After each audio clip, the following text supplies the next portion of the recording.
जय जय रघुवीर समर्थ. श्रीमत दासबोध. दशक 8वा. ज्ञानदशक मयद्भोणाम. समास 10वा. शून्यत्व निर्शननाम. श्रीराम समर्थ. जनाचे अनुभव पुसता कळहो उठिला अवचिता. हा कथा कल्लोळ श्रोता कौतुके ऐकावा. जय जय रघुवीर समर्थ. 10वा समास. 8व्या दशकातील 8वा दशक आहे ज्ञानदशक.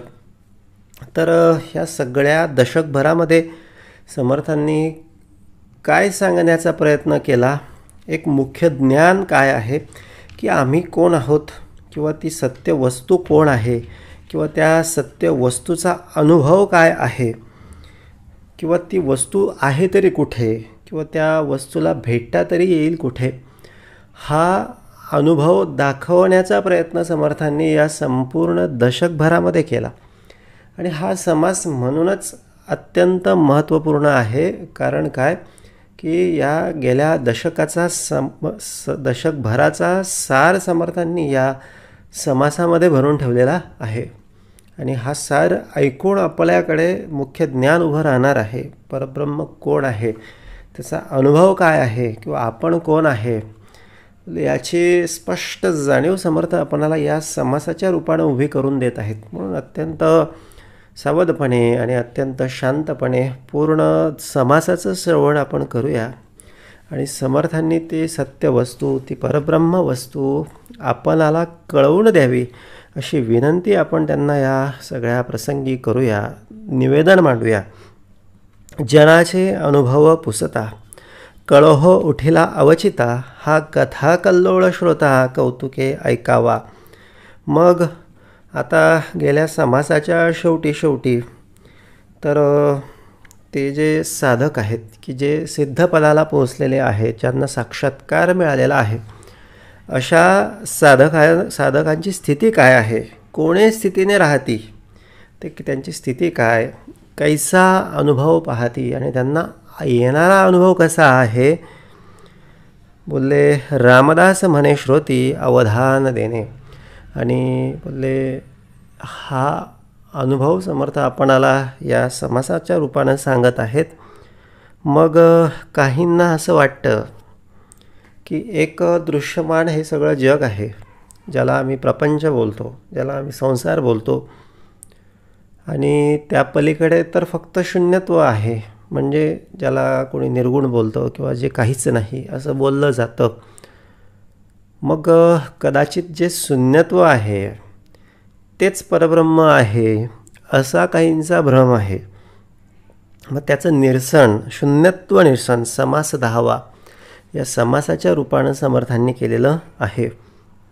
मग त्याआधी ज्या अनुभव घेण्याची, की जो अनुभव जाणण्याची, किंवा ती सत्यवस्तू ओळखण्याची, किंवा आपणाला ओळखण्याची जी पद्धती आहे, किंवा जी प्रक्रिया आहे, ती प्रक्रिया किंवा तो अनुभव घेईपर्यंत, किंवा ते जाणण्यासाठी म्हणून जनाकडे वेगवेगळे सगळी मतं आहेत, वेगवेगळ्या सगळ्या कल्पना आहेत.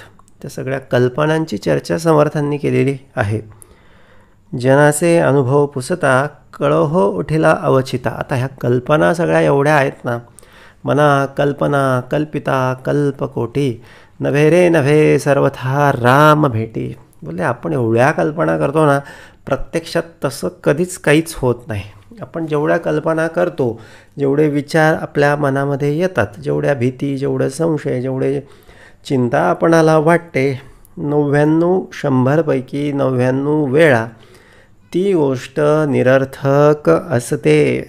म्हणून मना कल्पना कल्पिता कल्पकोटी. नभे रे नभे सर्वथा राम भेटी. मनी कामना राम नाही जयाला. अति आदरे प्रीती नाही तयाला. म्हणून या कल्पनांच्या मागे जर लागलो ना, दिवसभर आपण कल्पनांमध्येच वाहवलं जातो, आणि परिणाम असा होतो की आपलं सुख, आपलं समाधान, आपलं स्वास्थ्य त्या ठिकाणी हरवलं जातं. मग काय करायला पाहिजे याचं उत्तर समर्थांनी आत्ताच दिलं. मनी कामना राम नाही जयाला. म्हणजे मनाकडे फक्त आणि फक्त एका श्रीरामाचीच कल्पना, एका श्रीरामाचीच कामना जास्तीत जास्त वेळा आम्ही करण्याचा प्रयत्न केला, किंवा करत असलो तरच बोलले कुठेतरी ह्या सगळ्या कल्पनांना फाटा त्या ठिकाणी फुटणार आहे, म्हणजे त्या कल्पनांना आळा बसणार आहे. नाहीतर ह्या कल्पना काही आवरल्या जात नाही. रिकामे मन सैतानाचे घर असं बोललं जातं.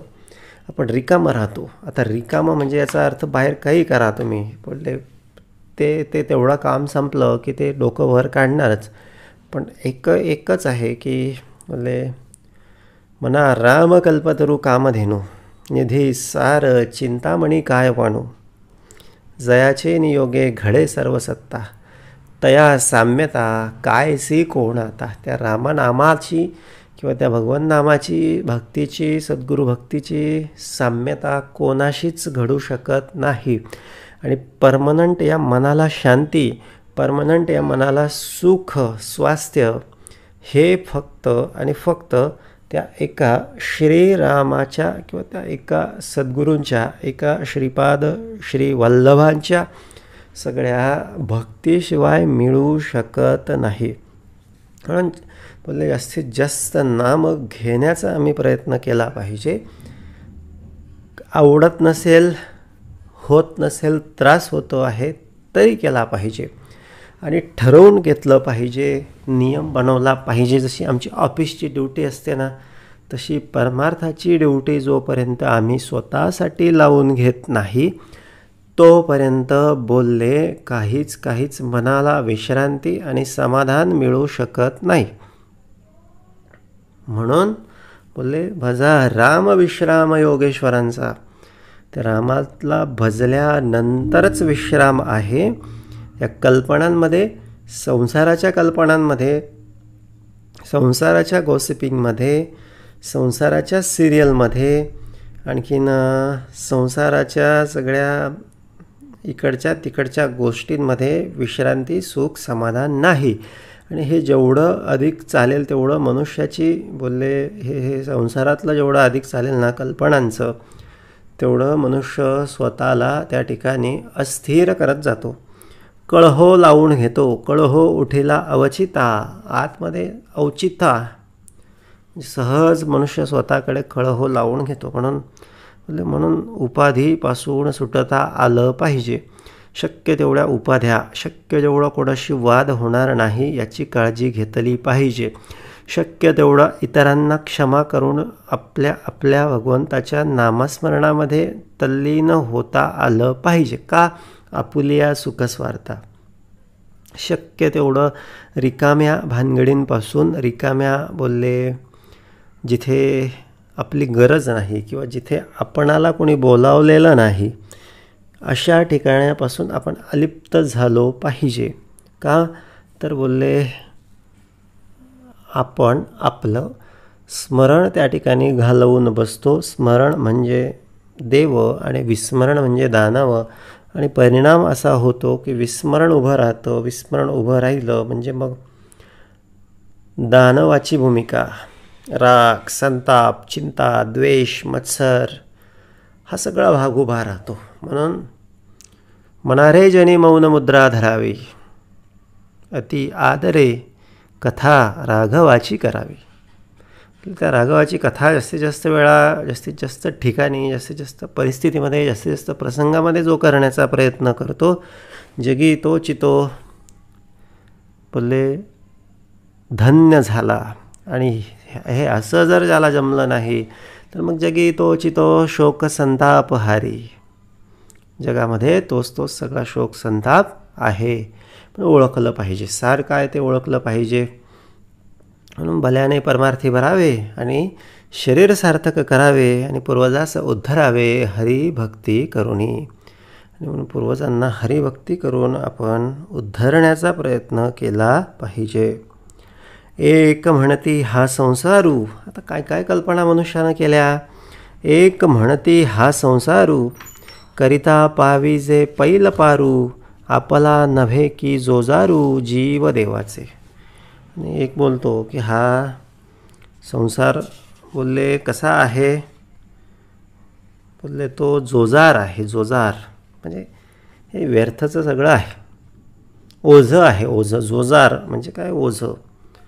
आणि याला करून मोकळं व्हायचं, आणि जीव देवाचे आणि देवापाशी निघून जायचं आणि हा जीव फक्त देवाचा आहे, बाकी हा संसार सगळा जोजार आहे, अशी एकाची कल्पना आहे.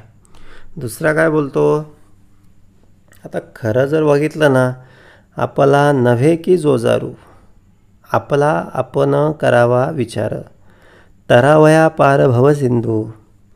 इथे समर्थ काय बोलतात, संसार हा जो विषय आहे ना बाबा, एक म्हणती हा संसारू करिता पावेजे पैल पारू.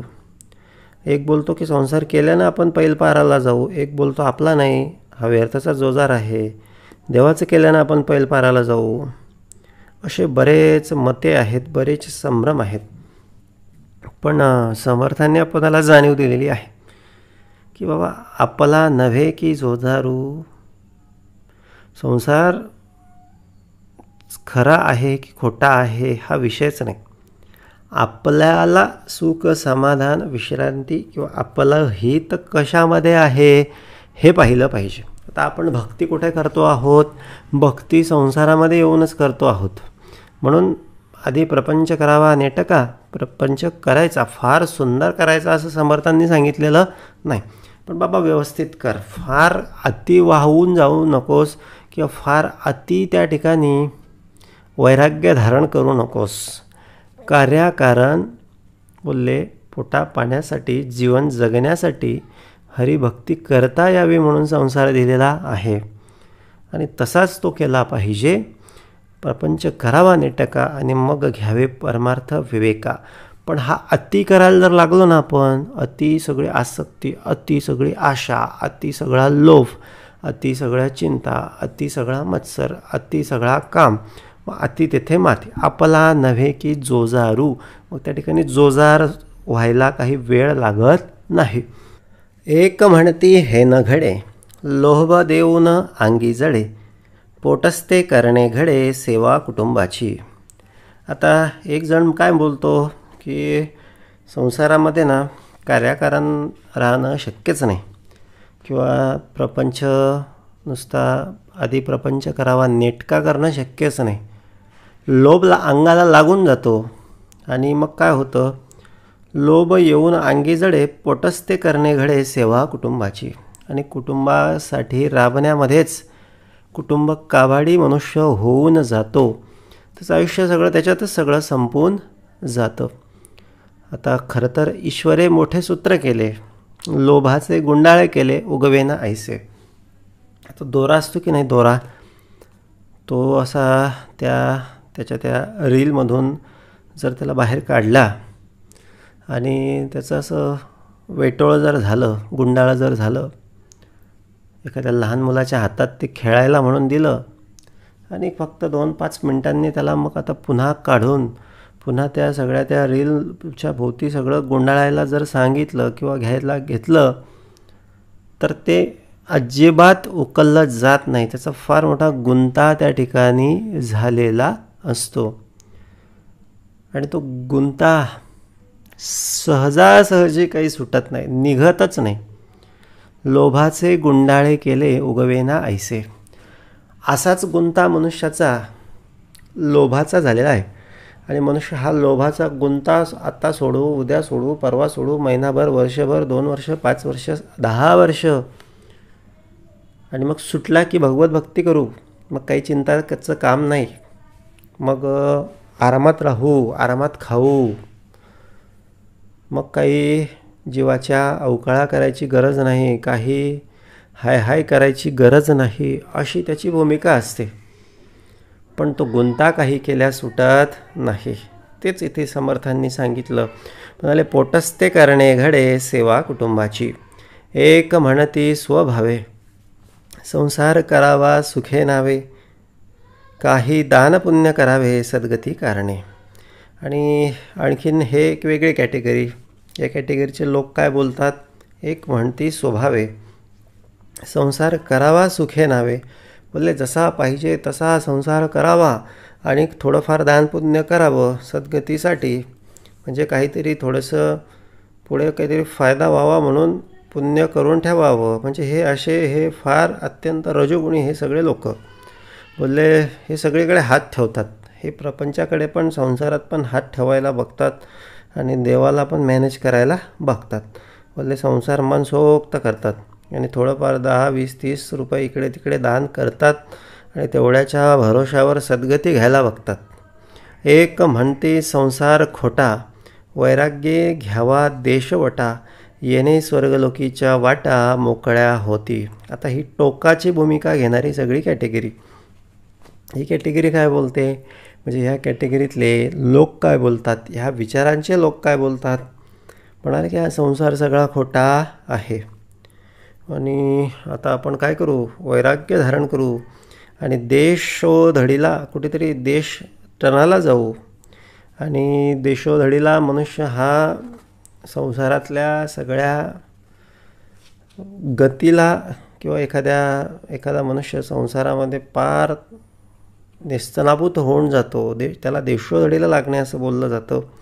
असे लोकसुद्धा बोलले वैराग्य कधी कधी धारण करतात. बोलले आता संसारामध्ये काहीच रस उरलेला नाही, मग सगळं सोडून कुठेतरी निघून जातात, उबगून सगळे निघून जातात. अशातले हे सगळे लोक आहेत. आणि बोलले आता देवदेवच फक्त करायचा आणि स्वर्ग लोकीच्या सगळ्या वाटा आपणासाठी म्हणून मोकळ्या करून घ्यायच्या असं यांना वाटत असतं. मग हा अनुभव खरा आहे का, नाही, किंवा हे याच्या आधी सांगितलेला अनुभव खरे आहे का, नाही. तर खरा अनुभव समर्थ आपणाला या समासाच्या शेवटी सांगणार आहेत. एक म्हणती कोठे जावे, व्यर्थची कासया हिंडावे, आपुले आश्रमी असावे, आश्रम धर्म करुणी. मग आता ही जी वैराग्य वृत्ती धारण करणारे जे लोक आहेत त्यांच्यात पण बोलले त्यांना सांगणारे किंवा त्यांच्यातले चूक पाहणारे, दोष पाहणारे काही दुसरे लोक असतात. ते बोलतात की कुठेच जायची गरज नाही, आपल्या आपल्या घरी बसायचं आणि आपल्या आपल्या घरी देवदेव करायचा. एक म्हणती कैचा धर्म, अवघा होतसे अधर्म, हे संसारी नाना कर्म करणे लागे. आणि काही जण बोलतात की काय धर्म करायला वेळच कुठे आहे, या संसारामध्ये सगळे कर्मच इतके आहेत, सगळ्या उपाध्याच एवढ्या आहेत, काही गोष्टी एवढ्या सगळ्या संसारासाठी सगळं करावंच लागतं आणि ये संसारी नाना कर्म करणे लागे. आणि बोलले अवघा अधर्म होतो आणि वेगवेगळे सगळे कर्म करावेच लागतात. एक म्हणती बहुतांपरी, वासना असावी बरी, येण्याची तरी जे संसारी अनायासे. बोलले आता काही जण काय असतात, बोलले संसार वगैरे सगळं करायचं, फक्त मन आपलं चांगलं ठेवायचं, बाकी काहीच करायची गरज नाही आणि आपण संसार तरून जाऊ, अशी भूमिका घेणारे सुद्धा किंवा असं मन असणारे किंवा असं मत असणारे सुद्धा काही प्रकारचे लोक असतात. आता हा ज्याला त्याला आलेला अनुभव आहे किंवा कुठेतरी कोणीतरी काहीतरी बघितलेलं आहे किंवा कोणीतरी काहीतरी ऐकलेलं आहे. आता हत्ती आणि त्या आंधळ्यांची सगळी गोष्ट आहे. त्या 5-7 आंधळे त्या हत्तीच्या जवळ सोडले जातात आणि त्यांना विचारलं जातं की हत्ती कसा आहे ते सांग. मग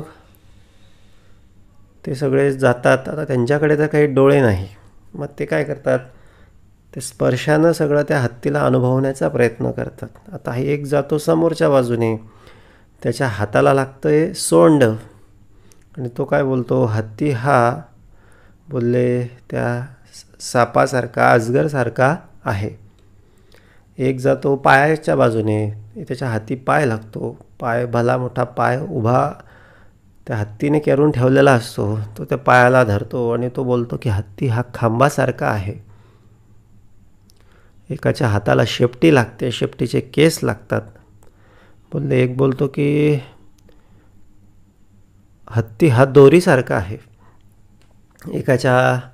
एक हा तडक दिशी हत्तीच्या त्या पोटाला जाऊन भेटतो, तो बोलतो की हत्ती हा असा भिंतीसारखा आहे. एक बोलतो हत्ती हा ज्याच्या हातामध्ये ते सुळे लागतात, तर तो बोलतो हत्ती हा त्या काठीसारखा आहे.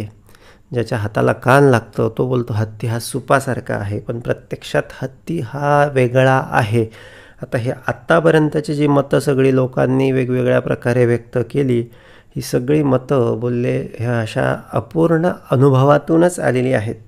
आता पूर्ण मत काय आहे ते समर्थ पुढे आपणाला सांगतील. एक म्हणती कारण भाव, भावेची पाविजे देव, येर ते अवघेची वाव, गथा गोवी. आता काही जण बोलतात की भाव चांगला असायला पाहिजे किंवा भाव आम्ही सगळीकडे देवाचाच ठेवला पाहिजे.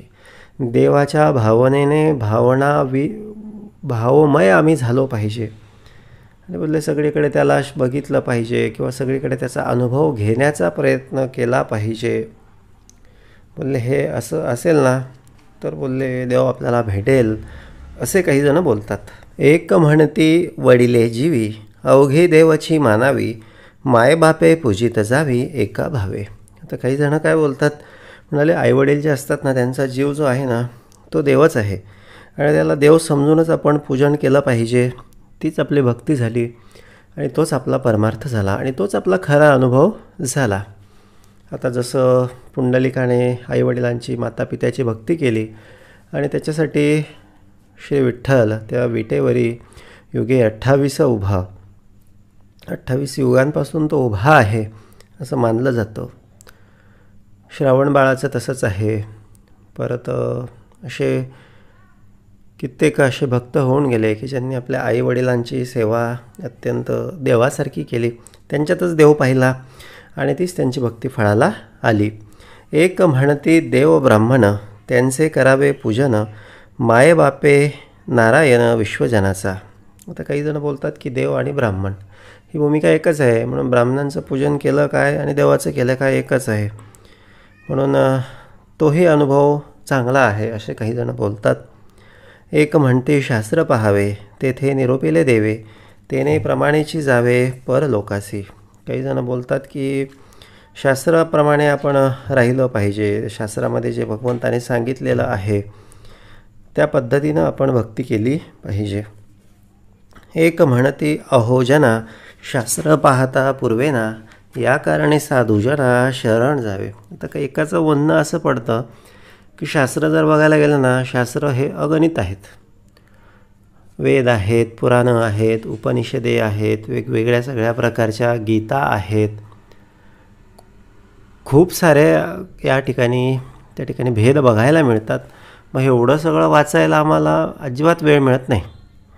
मग त्याच्यापेक्षा ना एक सद्गुरूंना शरण जावं, साधूला शरण जावं आणि ते सांगतील तशी भक्ती करावी, याच्यातच बोलले आपलं जन्माचं सार्थक होऊन जाईल असे काही जण बोलतात. आता यातली बरीच मतं त्या ठिकाणी सत्याला धरूनसुद्धा आहेत. एक म्हणती सांडा गोठी, वायाची करिता चावटी, सर्वास कारण पोटी भूतदया असावी.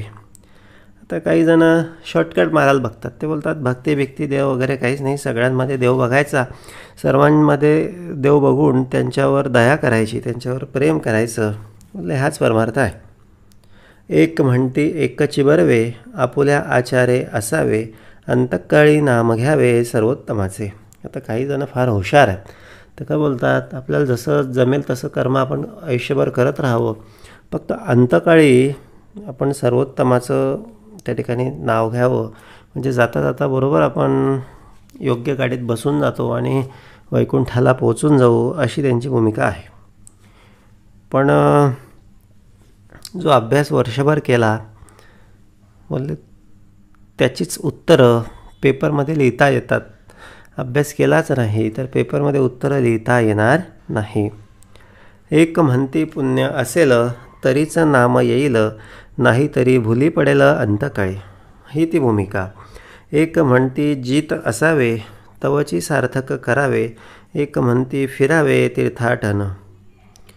एक म्हणती जीत असावे, तवची सार्थक करावे. जिवंतपणी बोलले काय करायचं ते करा, मृत्यू कधी येईल कसा येईल त्यावेळेस आपणाला काय आठवेल याच्याशी काही देणं घेणं नाही. जिवंतपणी काहीतरी सत्कर्म करून घ्यावं. काही जण बोलतात की तीर्थाटन करावं. एक म्हणती हे आटाटी, पाणी पाषाणाची भेटी, चुबुकळ्या मारेती हिंपुटी, कासावी स्वभावे. आता एक जण बोलतो तीर्थाला जायला पाहिजे, दुसरा बोलतो की हे नुसती आटाटी आहे, पाणी आणि पाषाण, पाणी आणि पाषाण, दुसरं काहीच नाही तीर्थामध्ये. आणि नुसत्या चुबुकळ्या मारायच्या आणि कासावीस व्हायचं, ह्याच्यात काही अर्थ नाही, असं एकजण बोलतो. एक म्हणती सांडी वाचाळी, अगाध महिमा भूमंडळी, दर्शन मात्रे होय होळी महापातकाची. म्हणजे एक काय बोलतो की एक म्हणती सांडी वाचाळी, असं काही बोलून फायदा नाही. या भूमंडळामध्ये बोलले किंवा ह्या पृथ्वीचा अगाध महिमा आहे. त्या पृथ्वीवर किंवा या तीर्थांच्या दर्शनावर आपण जर गेलो तर आपल्या पातकांची होळी होऊन आपणाला सद्गती मिळते.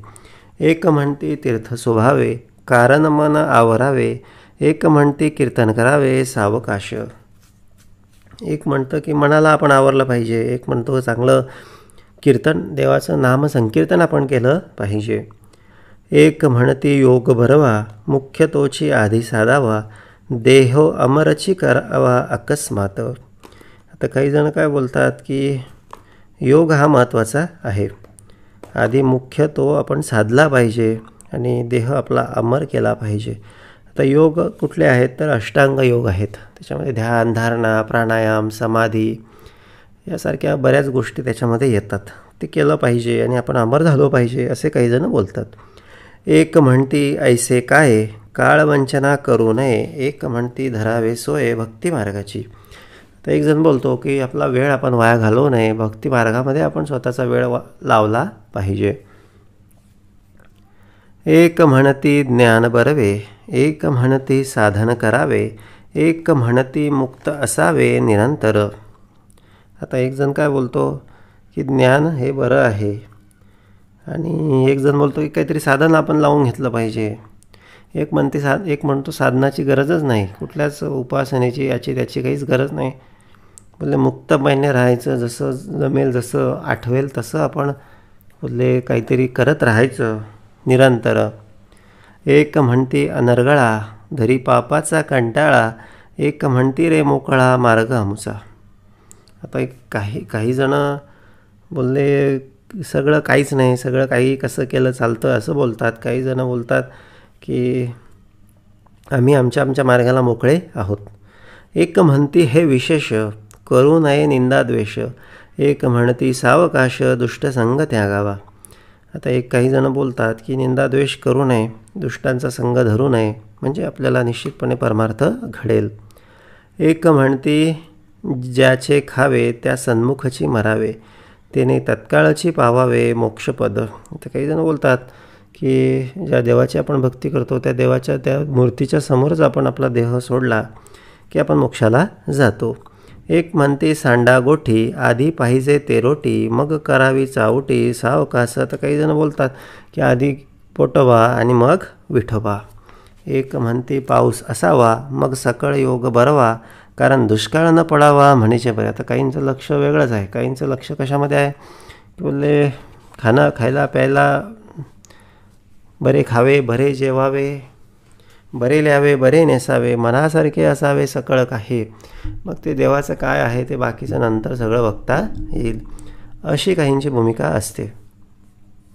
एक म्हणती तपोनिधी, होता ओळखी सकळ सिद्धी, एक म्हणती रे आधी इंद्रपद साधावे. आता काही जण बोलतात की तप करायला पाहिजे आणि सिद्धी मिळवायला पाहिजे, आणि काही जण म्हणतात की बोलले जन्माला आलो ना तर एवढे तप करायचं, एवढे त्या ठिकाणी नामस्मरण वगैरे हठयोग वगैरे करायचे की जेणेकरून आपल्याला इंद्रपदच मिळालं पाहिजे, दुसरं तिसरं काहीच नको.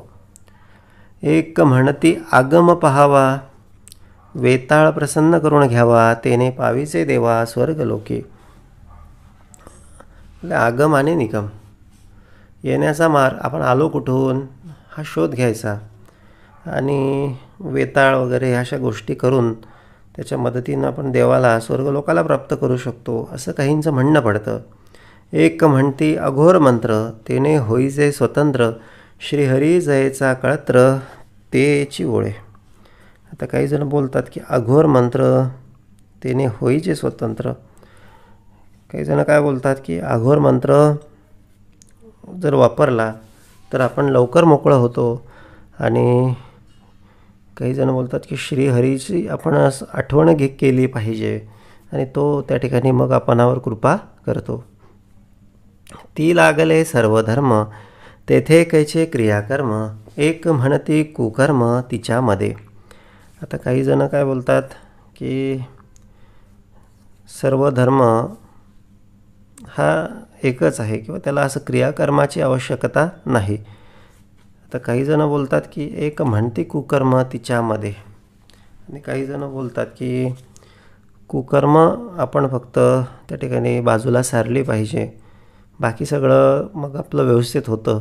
एक म्हणती एक साक्षेप, करावा मृत्युंजयाचा जप, तेने गुणे सर्व संकल्प सिद्धी ते पावती. आता मृत्युंजय महाकालचा मंत्र तो केला की आपल्याला सर्व सिद्धी मिळेल आणि तोच सर्वश्रेष्ठ आहे आणि तोच आपण केला पाहिजे असे काही जण बोलतात. एक म्हणती बटू भैरव, तेने पाविजे वैभव, एक म्हणती झोटिंग सर्व पूर्वी तसे. आता भैरव, झोटिंग, वैभव हे काहींची भूमिका किंवा काहींचा भाव यांच्यापाशी असतो. एक म्हणती काळी कंकाळी, एक म्हणती भद्रकाळी, एक म्हणती उच्छिष्ट चांडाळी साहे करावी.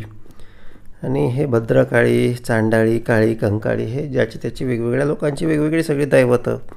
कोण बोलतं गणपतीचं भजन करायला पाहिजे, एक म्हणती विघ्नहर, एक म्हणती भोळा शंकर, एक म्हणती सत्वर पावे भगवती. मग भगवंत हा भोळा आहे, ईश्वर ज्याला बोललं जातं, महादेव ज्याला बोललं जातं तो फार भोळा आहे, त्याची आपण भक्ती केली पाहिजे आणि तो लगेच पावतो. कोण बोलतं की मल्हारीची आपण भक्ती केली पाहिजे, एक म्हणती मल्हारी सत्वरची सौभाग्य करी, एक म्हणती महाबरी भक्ती व्यंकटेशी. मग काही बोलतात की दक्षिण भारतामध्ये गेलं पाहिजे, व्यंकटेश बालाजी त्याचा आश्रय आपण घेतला पाहिजे. एक म्हणती पूर्व ठेवा, एक म्हणती प्रयत्न करावा, एक म्हणती भार घालावा देवाचवरी. आता काही जण बोलतात की काहीच केलं नाही केलं काहीच फरक पडत नाही, सगळं पूर्वकर्माचं आहे. काही जण बोलतात की आपण प्रयत्न केले पाहिजे, प्रयत्न केलं तर आपल्याला फळ मिळेल. काही जण बोलतात की देवाचं फक्त देवाला सगळं सोडून द्यायचं, काहीच करायचं नाही, त्याच्यानं आपलं कल्याण होईल. एक म्हणती देव कैसा, अंतची पाहतो भल्यांचा, एक म्हणती हा युगाचा युगधर्म. एक मग आता काही जण तर बोलतात की देवच नाही, तो कशाचा देव, कशाचं काय. आणि काही जण बोलतात की देव हा चांगल्याचा अंत बघतो किंवा चांगल्याचा वाईट करतो किंवा हे सगळं कलीमुळे होतं, युगधर्म हा आहे. एक आश्चर्य मानती, एक विस्मयो करीती, एक कंटाळून म्हणती काय होईल ते पाहावे. आता काही जण नवलानं पाहतात, काही जण कौतुकानं पाहतात, काही जण कंटाळून जातात आणि बोलतात की जाऊ दे आता, बोलले जे होईल ते होईल, जसं राहील तसं राहू. ऐसे प्रापंचिक जन लक्षणे सांगता गहन, परंतु काही एक चिन्ह अल्पमात्र बोलिले. आता ही सगळी लक्षणं हे प्रापंचिक जनांची सगळी मतं आहेत. जो तो सद्गुरू झालेला आहे आणि त्याच्या सगळ्या मनाचा सगळा व्यापार तो सगळा करतो आहे. आणि समर्थ काय बोलतात की बाबा हे असे भरपूर आहेत, पण काही कळण्यासाठी म्हणून अल्पमात्र बोलिले. आता असो हा सावध, ज्ञात्यांचा कैसा अनुभव, तेही सांगिजेल सर्व सावध ऐका. आता हे सगळे प्रापंचिक जन होते. आता एक म्हणजे काहीतरी थोडकी भक्ती केलेली आहे, ऐकलेलं आहे आणि मग कुठेतरी टप्पा मारता काहीतरी समजलं, काहीतरी वाटलं तसं सांगितलं. आता जे ज्ञानी जन आहेत, जे खरोखर परमार्थ करणारे लोक आहेत, त्यांचे पण वेगवेगळी मतं आहेत. एक म्हणती करावी भक्ती, श्रीहरी देईल सद्गती, एक म्हणती ब्रह्मप्राप्ती कर्माची होय. तर काही जण बोलतात की श्रीहरीची भक्ती करा तो सद्गती देईल. काही जण बोलतात एक म्हणती ब्रह्मप्राप्ती कर्मेची होय, कर्मानुसारच आपल्याला गती प्राप्त होते. एक म्हणती भोग सुटेना, जन्म मरण हे तुटेना, एक म्हणती उर्मी नाना अज्ञानाच्या. तर काही जण बोलतात की बाबा कर्माचे भोग काही सुटत नाही, पण खरं जर बघायला गेलं ना तर नामामध्ये, भगवंताच्या भक्तीमध्ये एवढी शक्ती आहे की ते मागचे सगळे कर्म काय आणि कर्माचे दोष काय हे सगळं जाळून भस्मसात करू शकते. पर्वत जळती पापाचे, घेता नाम विठोबाचे, जन्म मरण हे तुटेना, एक म्हणती उर्मी नाना अज्ञानाच्या. एक म्हणती सर्व ब्रह्म, तेथे कैचे क्रियाकर्म, एक म्हणती हा अधर्म बोलोची नाही. आता काही जण काय बोलतात की बोलले हे देवाचं आणि ते इतर हे माणसाचं असं काहीच नाही. सगळंच देवाचं आहे ना, मग हे असंच केलं पाहिजे तसंच केलं पाहिजे असं काहीच नाही. पण एक जण काय बोलतात, नाही नाही असं हे वाईटाला वाईटच म्हटलं पाहिजे, चांगल्याला चांगलंच म्हटलं पाहिजे. बोलले आपण जे रोजची कर्म करतो त्याला ते भगवंताची भक्ती कशी काय म्हणायची. हे हे एखाद्याचं वेगळ्याचं मत आहे. एक म्हणती सर्व नासे उरले तेची ब्रह्म असे, एक म्हणती ऐसे नसे समाधान. तर एक जण बोलतो की हे सगळं नासणारं आहे आणि जे उरणार आहे तेच ब्रह्म आहे. दुसरा बोलतो की हे असं काही नाही. सर्व ब्रह्म केवळ ब्रह्म, दोन्ही पूर्वपक्षाचे भ्रम, अनुभवाचे वेगळे वर्म म्हणती एक.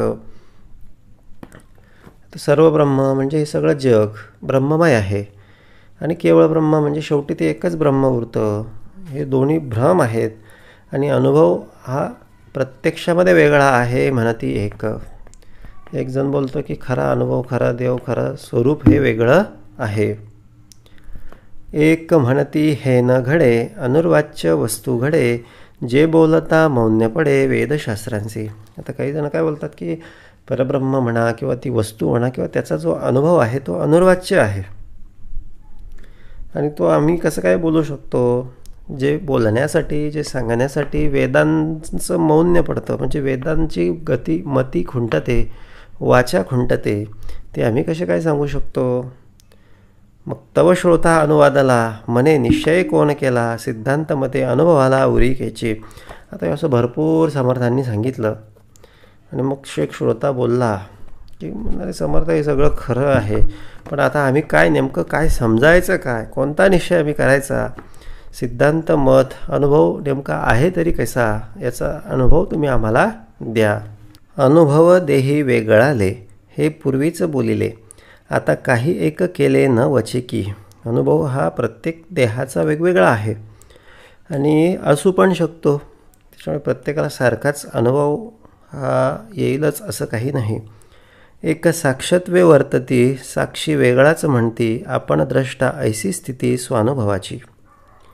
आता काही जण साक्षीनं अनुभव घेतात, म्हणजे साक्षी वेगळाच म्हणते, साक्षी वेगळा आणि ज्याची साक्ष किंवा ज्याचा अनुभव घेतो आहे तो वेगळा. आपण द्रष्टा ऐसी स्थिती स्वानुभवाची, म्हणजे मी वेगळा कोणीतरी एका ठिकाणी शांत, जर मी समजा ध्यानामध्ये बसलेलो आहे आणि ध्यानामध्ये मी परब्रह्माचा अनुभव घेतो आहे, तर मी वेगळा परब्रह्म वेगळा असं काहींचं मत असतं. दृश्यापासून द्रष्टा वेगळा, ऐसी अलिप्तपणाची कळा, आपण साक्षत्वे निराळा स्वानुभवे. आणि दृश्यापासून द्रष्टा वेगळा आणि असं अलिप्त पण त्या ठिकाणी दिसून येतं. आपण साक्षत्वे निराळा स्वानुभवे, आणि अनुभवणारा पाहणारा जो आहे तो वेगळा त्या ठिकाणापासून राहतो. सकळ पदार्थ जाणता, तो पदार्थाहून परता, देही असोनी अलिप्तता सहजची झाली. आणि सगळं पदार्थांचा जर अनुभव बघायला जर गेलं तर असं कळून येतं की तो या सगळ्यांच्या पलीकडे आहे आणि देही असून तो जो ते तत्त्व आहे ते आपल्या देहातसुद्धा आहे आणि त्याच्यामुळे त्याच्यात आणि आपल्यात देखील अलिप्तपणा त्या ठिकाणी दिसून येतो. एक ऐसे स्वानुभवे म्हणती साक्षत्वे वर्तावे, दृश्य असोनी वेगळे व्हावे दृष्टीपणे. आणि हे असा काहींचा स्वानुभव आहे की ते काय बोलतात की साक्षात्वानं असं राहिलं पाहिजे, दृष्टीपणानं आम्ही ते परब्रह्म वेगळं त्याचा अनुभवण्याचा प्रयत्न केला पाहिजे. एक म्हणती नाही भेद, वस्तू ठाईची अभेद, तेथे कैचा मतिमंद द्रष्टा आणिला. आणि एकाचं आता याच्या विपरीत मत सगळं आहे. त्याचं एकाचं मत काय होतं की देव वेगळा, आपण वेगळं, एक दृष्टीपणानं, एक जाणतेपणानं, जाणीवेनं त्या परब्रह्माला अनुभवायचं ध्यानाच्या माध्यमातून किंवा वेगवेगळ्या सगळ्या उपासनेच्या माध्यमातून.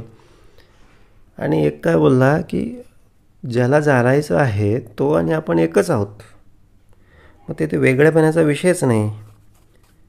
म्हणून तेथे वस्तू ठाईची अभेद, आपण आणि ती वस्तू ही एकच आहे, त्याच्यामध्ये भेदच नाही. आणि हे द्रष्टेपणा वगैरे ह्या सगळ्या गोष्टी मतिमंदात्वाचं लक्षण आहे. अवघी साखरची स्वभावे, तेथे कडू काय निवडावे, द्रष्टा कैचा स्वानुभवे अवघेची ब्रह्म. सर्वच ब्रह्म आहे, तेथे काय वेगळं करण्यासारखं काहीच नाही, सगळीकडे एकच एक आहे. प्रपंच परब्रह्म अभेद, भेदवादी मानिती भेद, परी हा आत्मा स्वानंद आकारला. आता काही जण याच्यात भेद मानतात, काही जण बोलतात ते एकच आहे, पण हा सगळा खेळ आत्म्याचाच आहे. आत्माच हा सगळीकडे आत बाहेर सगळीकडे आकारलेला आहे. म्हणजे थोडक्यात ही सगळी भूमिका एकच आहे. विघुरले तूप थिजले, तैसे निर्गुणची गुणा आले, तेथे काय वेगळे केले द्रष्टपणे. आता काही तूप थिजलेलं, काही तूप विरघळलेलं, आणि तैसे निर्गुणची गुणा आले, तसं हे परब्रह्माचं कार्य आहे. पण ते आहे एकच, दिसायला ते वेगळं वाटतं, असं एकाचं मत आहे. म्हणून द्रष्टा आणि दृश्य अवघा एकची जगदीश, द्रष्टेपणाचे सायास कासयासी. म्हणून जो बघणारा आहे आणि ज्याला बघितलं जात आहे किंवा ज्याला अनुभवलं जात आहे, अवघा एकची जगदीश, ही सगळी एकच भूमिका आहे. आणि दृष्टेपणा वगैरे साक्षत्व वगैरे ह्या सगळ्या गोष्टी काही त्या ठिकाणी आवश्यक नाही. ब्रह्मचे आकारले सर्व, ऐसा एकांचा अनुभव, ऐसे हे दोन्ही स्वभाव निरोपिले. आणि म्हणून हे ब्रह्म जे आहे ना, ते सगळीकडे आकारलेलं आहे, आत आणि बाहेर सर्वत्र लिगडिले, हा एकाचा अनुभव आहे. आता ऐक तिसरा अनुभव. आता एक काय बोलतो, देव वेगळा आपण वेगळं, आपण त्याला अनुभवायचं. दुसरा बोलतो की देव आणि आपण एकच, ते वेगळेपणाचा अनुभवच नाही. आणि तिसरा काय बोलतो, प्रपंच सारुनिया सर्व, काही नाही तोची देव ऐसे म्हणती. आता आपण वेगळा, देव वेगळा, आणि मध्ये अवस्था जशी ते ध्यानामध्ये आपल्याला कळतं की आपले मी पण त्या ठिकाणी उरत नाही, स्वतःचं अस्तित्व पण आपण विसरतो, आणि देवाचं पण, देव वगैरे पण त्याचं असं काही वेगळं विशेष असं लक्षण दिसत नाही, फक्त असं शून्यासारखं काहीतरी असतं. प्रपंच सारुनिया सर्व, काही नाही तोची देव ऐसे म्हणती. म्हणजे काहीच नाही ना, ते सगळं निर्गुण ब्रह्म आहे, असं तो हा तिसरा बोलतो. दृश्य अवघे वेगळे केले, केवळ अदृश्यची उरले, तेची ब्रह्म अनुभविले म्हणती एक. म्हणजे आता जे जे सगळं दृश्यातलं आहे ते वेगळं करायचं, वेगळे करून काय करायचं, केवळ अदृश्यची उरले. जे अदृश्य आहे किंवा जे काहीच नाही, जे आहे सगळं आहे ते बाजूला करायचं, मग उरतं काय, काहीच नाही. मग तेच परब्रह्म आहे किंवा तोच अनुभव आहे, असं हा तिसरा बोलतो आहे. आता ह्या तिघांमध्ये नेमकी खरी भूमिका कुठली हे समर्थ आपणाला या ठिकाणी सांगतील. परी ते ब्रह्म म्हणू नये, उपायासारिखा अपाये, शून्यत्वास ब्रह्म काय म्हणू येईल.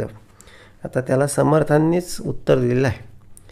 म्हणाले हे हा जो तिसरा आहे, हा जो तिसरा जो बोलतो, जिथे काहीच नाही म्हणजे ते ब्रह्म आहे, बोलले हा काही उपाय नाही, हा अपाय आहे किंवा हा वेडेपणा आहे. दृश्य अवघे ओलांडिले, अदृश्य शून्यत्वी पडिले, ब्रह्म म्हणून मुरडले तेथूनची मागे. इकडे दृश्य तिकडे देव, मध्ये शून्यत्वाचा ठाव, तयास मंद बुद्धिस्तव प्राणी ब्रह्म म्हणे. आणि हा काही ब्रह्माचा भाग नाही, मुळं एक इकडे दृश्य आणि एकीकडे देव आहे, आणि मध्येच ही सगळी शून्यत्वाची अवस्था आहे, आणि त्याला देव म्हणणं हे मदनबुद्धीचं लक्षण आहे. रायास नाही ओळखिले, सेवकास रावसे कल्पिले, परी ते अवघे व्यर्थची गेले राजा देखता. आणि समजा एखादा राजा आहे, त्या राजाला राजा म्हणायचं नाही, सेवकास रायास नाही ओळखिले, आणि सेवकास रावसे कल्पिले, आणि त्या राजाचा जो सेवक आहे त्याला अहो अहो म्हणायचं, त्याला साहेब साहेब म्हणायचं. आणि मग बोलले त्याला साहेब म्हणायचं, आणि मग तिथे जर तो खरोखरचा राजा आला तर जशी अवस्था होते तशीच अवस्था हे सगळं शून्यत्व म्हणणाऱ्याची आहे. तैसे शून्यत्व कल्पिले ब्रह्म, पुढे देखता परब्रह्म, शून्यत्वाचा अवघा भ्रम तुटून गेला.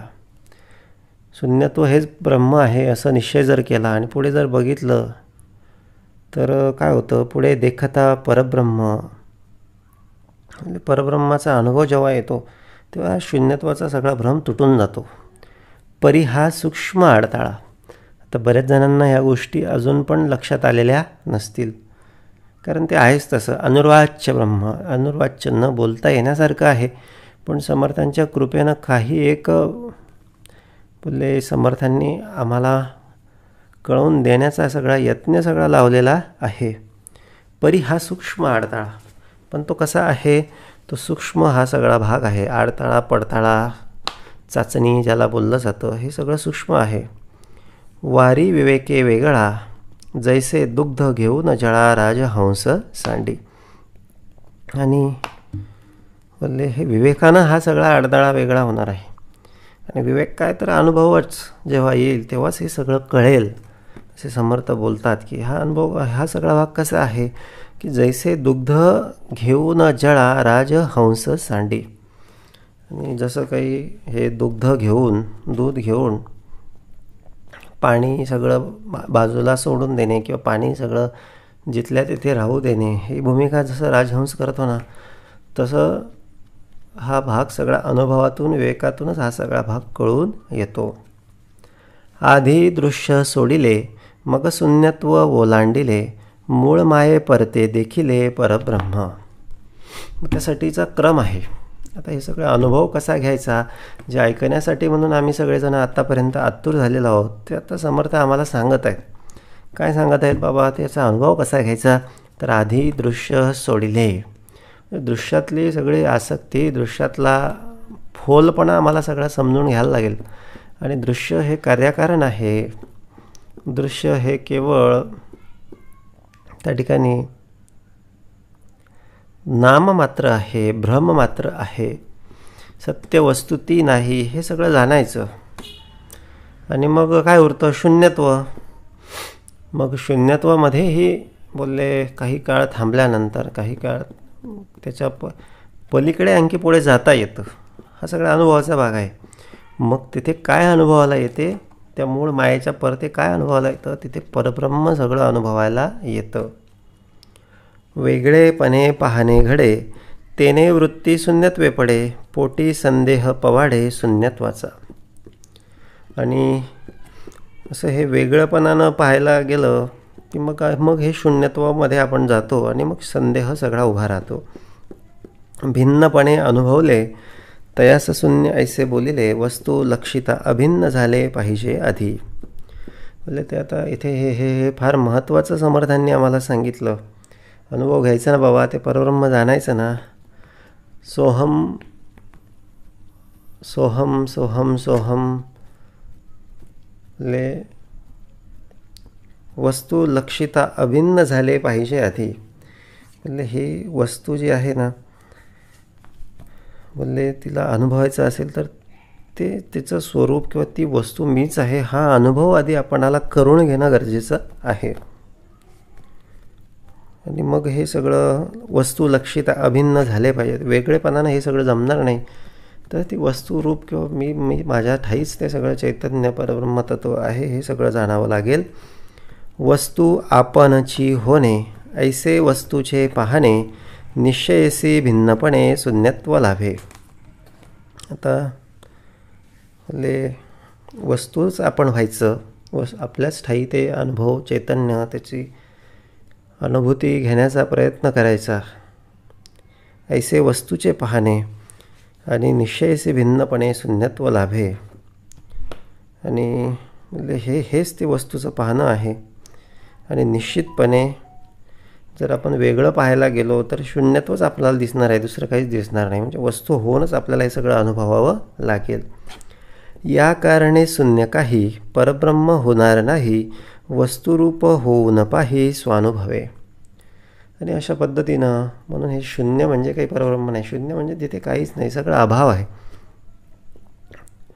म्हणून वस्तुरूप होऊ न पाही स्वानुभवे. मग मूळ उपाय काय, आता आपण त्या ठिकाणी निष्कर्षापर्यंत येत आहोत. हा सगळे प्रयोग आतापर्यंत आपण केले. समर्थांनी वेगवेगळे सगळे दाखले देऊन हे आहे का, ते आहे का, तसा परीच असतो की नाही, तो परिसाची परीक्षा कशी घ्यायची? परीस हातातच एक दगड आहेत, खूप सारे दगड पडलेले आहेत आणि एक एक दगड उचलायचा, तो लोहाला लावून बघायचा.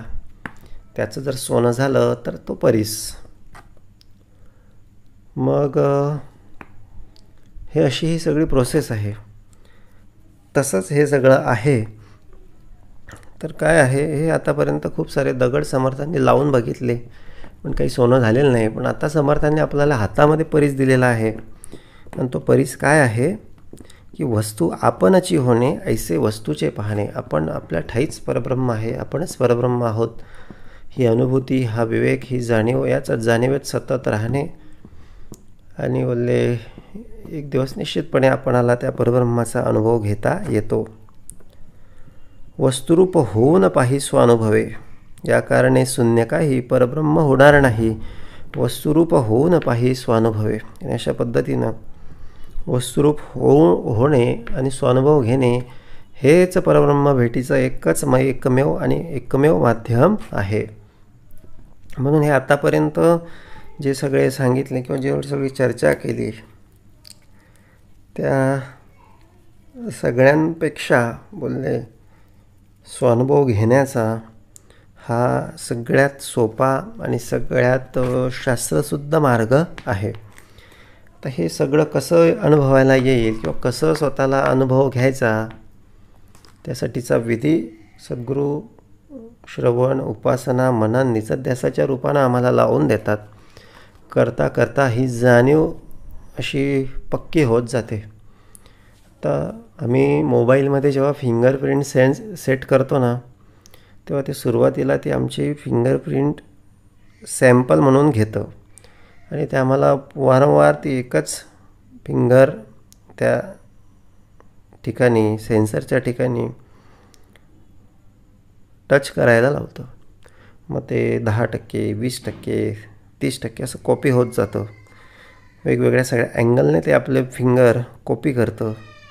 आणि जेव्हा 100% ते कॉपी होते मग तेव्हा ते ओके म्हणून आपली फिंगरप्रिंट त्या ठिकाणी आपण सेव्ह करतो. बोलले परब्रह्माचा अनुभव घ्यायचा आहे. मग तो 100% अनुभव कसा येईल? श्रवण, मनन, निसध्यास, 10%, 15% उपासना. बोलले असं करता करता 20%, 25%, हळूहळू नामस्मरण. देहबुद्धी गळत जाते. अज्ञान सगळं निघत जातं. सर्वांच्या बद्दल आतमध्ये प्रेम येत जातं. भूतदया सगळ्यांबद्दल वाटत जाते. सगळ्यांबद्दल कोणाचाच द्वेष, मत्सर, निंदा, तिरस्कार काहीच उरत नाही. असं करता करता नामस्मरण, रामस्मरण. मग मी देवाचा देव माझा आहे ते तुके सगळे देवाचे. असं करता करता 100% जाणीव. आणि मग कळून येतं की परब्रह्म, ते चैतन्य, ते सामर्थ्य, ती शक्ती वेगळी दुसरीकडे कुठेच नाही, तर ती आमच्याच ठाई आहे.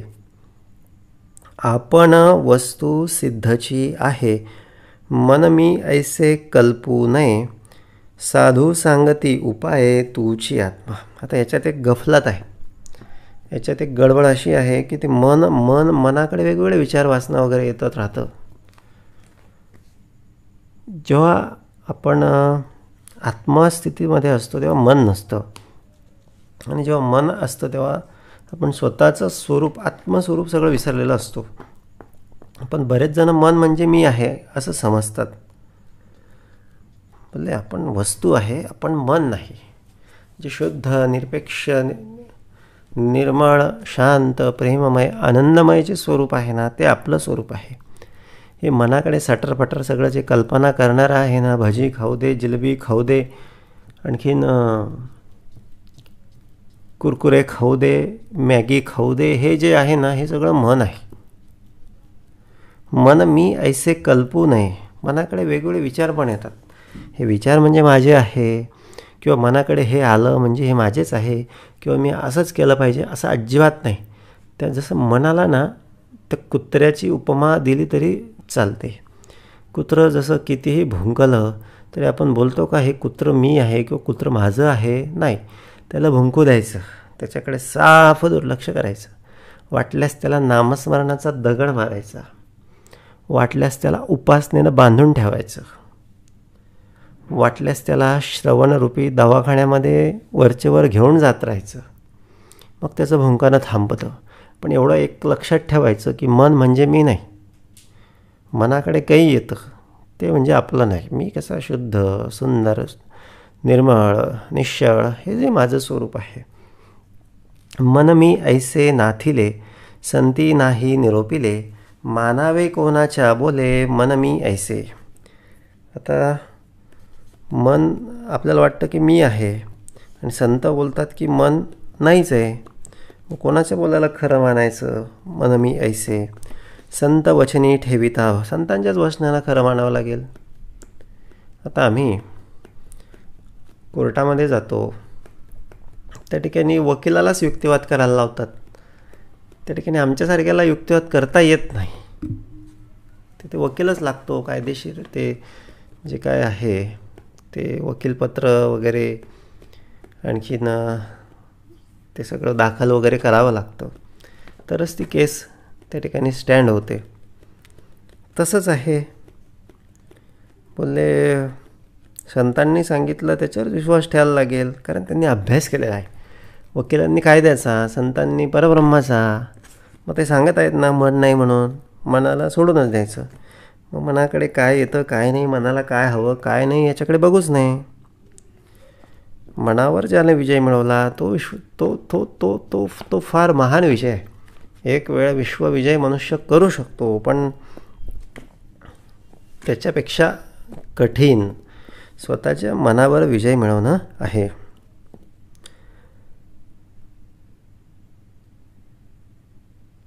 संत वचनी ठेविता भाव, तोची शुद्ध स्वानुभव, मनाचा तैसाच स्वभाव आपण वस्तू. मनाला पण वाटतं की मीच वस्तू आहे, पण तसं नाही. जयाचा घ्यावा अनुभव, तोची आपण निरावेव, आपला घेती अनुभव विश्वजन. ज्याचा अनुभव घ्यायचा आहे ना तो निरावेव आहे आणि आपला आपणच अनुभव घेतला पाहिजे, या सगळ्या विश्वामध्ये घेतला पाहिजे.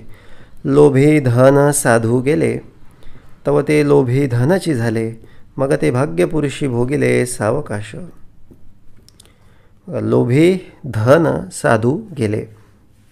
आता जे लोभी आहेत म्हणजे ते जर धन मिळवायला गेले, लोभी धन साधू गेले, तव ते लोभी धनची झाले. म्हणजे त्यांची वृत्ती तशीच होऊन जाते. मग ते भाग्यपुरुषी भोगिले सावकाश. मग तसं बोलले आपण त्या परब्रह्माचा अनुभव घ्यायला गेलो की आपली वृत्ती, आपलं सगळंच अंतःकरण हे परब्रह्ममय होऊन जातं. तैसे देहबुद्धी सोडिता, साधकास झाले तत्वता, अनुभवाची मुख्य वार्ता ते हे ऐसे. तसं देहबुद्धी सोडायची, मनाच्या सगळ्या कल्पना सोडायच्या आणि एकच एक सद्गुरू साक्षात परब्रह्म हे जाणून सद्गुरूंनी सांगितलेली भूमिका आपण अंगी लावून घेतली पाहिजे. आपण वस्तू मुळी एक, ऐसा ज्ञानाचा विवेक, येथून हा ज्ञानदशक संपूर्ण झाला. आता ही अंडरलाईन, टॅगलाईन, आणखीन समरी, सार जे आहे ना ते हेच आहे. आपण वस्तू मुळी एक. ज्ञानदशकातून माध्यमातून समर्थांनी आपल्याला काय सांगण्याचा प्रयत्न केला? बाबा ती परब्रह्मा जी आहे ना, ती वस्तू जी आहे ना ती आपणच आहोत. आपण वस्तू मुळी एक, ऐसा ज्ञानाचा विवेक, इथून हा ज्ञानदशक संपूर्ण झाला. आणि म्हणून अशा पद्धतीनं आपणच ती वस्तू आहोत आणि आपणच आपला अनुभव घ्यायला पाहिजे. आपणच आपलं हे सगळं अनुभव 100% न्यायला पाहिजे. हाच ज्ञानदशकाचा सार आहे. आत्मज्ञान निरोपिले, यथामतीने बोलिले, न्यूनपूर्ण क्षमा केले पाहिजे श्रोती. यथामतीनं समर्थाने आपणाला हे सगळं सांगितलं, अत्यंत विनयपणे सांगितलं. काही चुकलं असेल तर माफ करून दे बाबा, असे समर्थ मोठ्या मनानं सांगतात. म्हणजे एवढा मोठा श्रेष्ठ माणूस असं करू शकतो, मग आम्ही पण माफी मागायला, नम्र व्हायला, अहंकार सोडायला, देहबुद्धी सोडायला, इतरांच्या चुकांना क्षमा करायला कधी शिकणार आहोत? पहावे आपणसी आपण. इति श्रीदासबोधे गुरुशिष्य संवादे शून्यत्व निरशन नाम समास 10वा. जय जय रघुवीर समर्थ.